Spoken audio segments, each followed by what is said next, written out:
Over the years, we've had a tradition of poets. Quite a lot of them swear. I'll tell you all about that in a few minutes.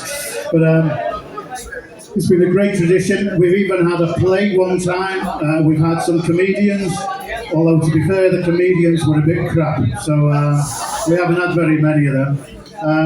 But it's a great delight for me to introduce to you a poet who's got a new book as well. I'm sure she's got some copies of it and she'll tell you all about it. Please put your hands together for Sarah L. Dixon.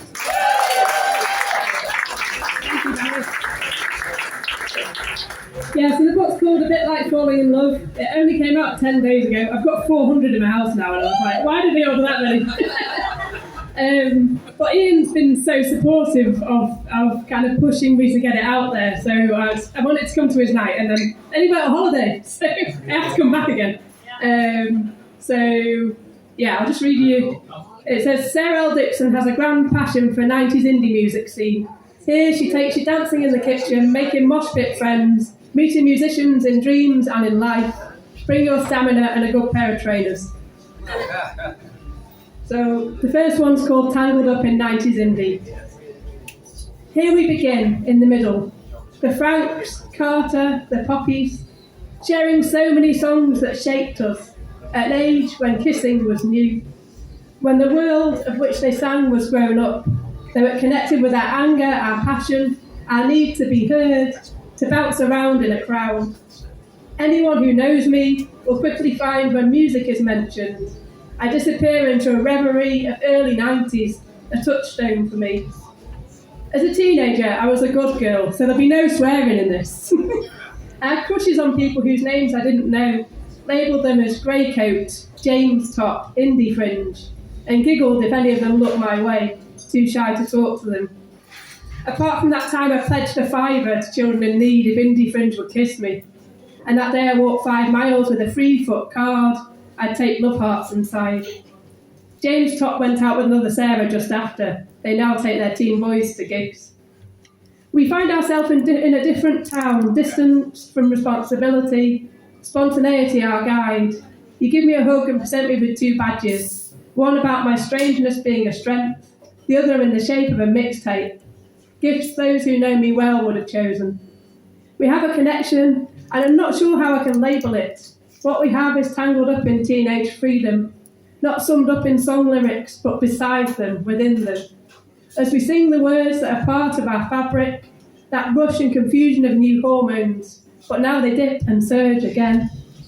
I wear your Poppies t-shirt, long sleeve sky with a single red star on the front. It reminds me of the Budweiser top of my first boyfriend that he left with me when he went back to Oxford for his final year. I used to wash it in Ariel so it smelt of him. Or even before that, a leather jacket with cotton patches sprayed with pizzazz because it used to belong to neighbour Darren, whose brown eyes under long locks made me melt and blush. This is the title poem. It's called,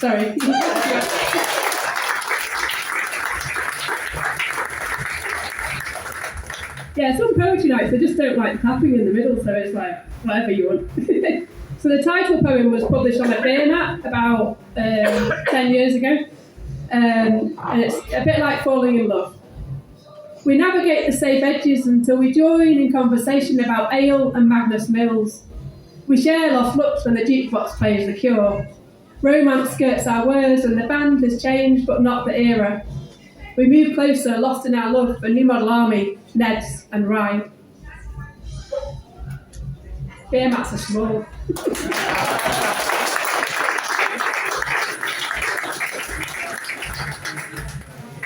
There is a poem in here I'm not going to read, that you have to buy the book for. It's called My Wild-Haired Brothers, because I feel like Jim Bob and Miles and Ian and John Penny have all got the wild hair, and it's like they just own it. So, and you kind of have to, because there's not any choice. You just kind of get up and do that, and then that's it.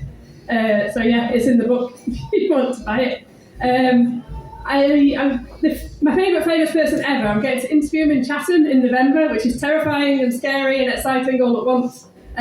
So I'm interviewing Jim Bob in Chatham in November. I've never interviewed anyone ever. I haven't told him that. Don't tell him. But this is called First Gig Since Lockdown, and it was a Jim Bob gig. I built shawls from sea jars and beige settee cushions, a book fort tall with words, cosy with colour and font, populated by cuddly toys and a moon lamp. I should probably point out I had a 9-year-old in lockdown, and it was just us two.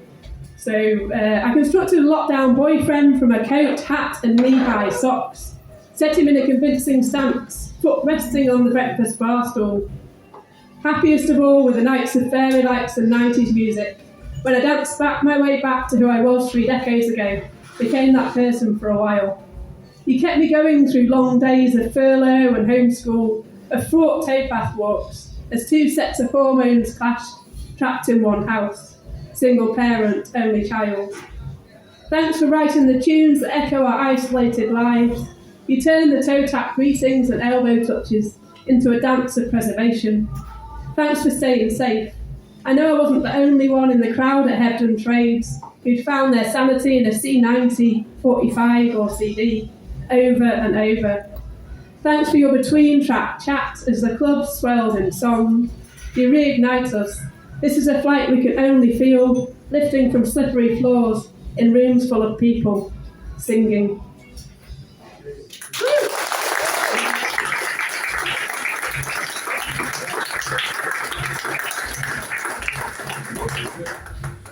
So I like to be at the front of the tiny mosh pits that now still happen. So this is called My Body is an Aging Indie Mosh Pit.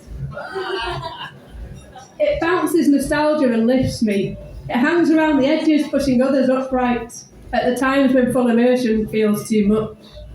It headbangs enthusiasm, dances like it's 15 again. It wonders if the songs were always this loud. It wears the t-shirt some judge it should have moved on from. It's happy in a tight squash of elation, and it carries more pounds than is healthy.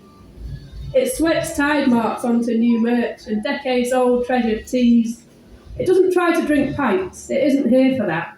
Before, after, but not in this moment. It doesn't wear headbands or hats, it wears sensible shoes. No steel toe caps, no stage diving. It knows it's too old for this, but adrenaline says it's not. It knows it will ache tomorrow, but it wants to live in the now. Tomorrow is for bruised ribs and trampled toes, and it will carry itself into the week with a scuffed invincibility.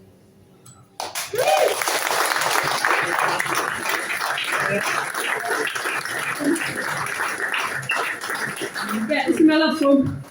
I get more because I'm a poet in the short. So at the end, I had an EMF album, was one of my first albums, Schubert did, and they had a secret track at the end. So the book says, fast forward the cassette, or just leave it playing, unaware there's another track. Thank you to EMF. So this is a secret track at the end that's not listed at the front. The book ends in a Jim Bob mosh pit. We're here again, mostly sober. We worship the man at the front who's been singing what we wanted to say, found a way to say it for almost half a century. We prop each other up, hearts beat out one strong hope, united by admiration of wordplay. We shout the words. We don't dance all the time, but that's all right.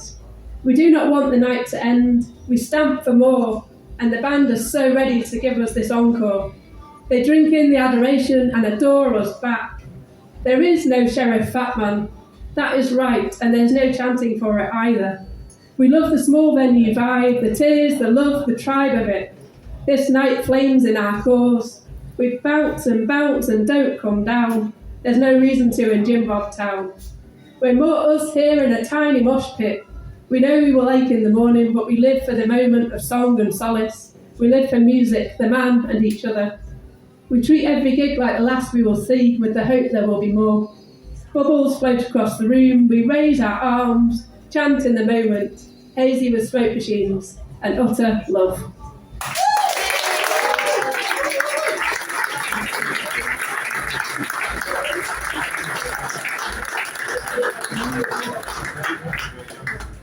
There you go, that was lovely, wasn't it? Please put your hands together one more time for Sarah.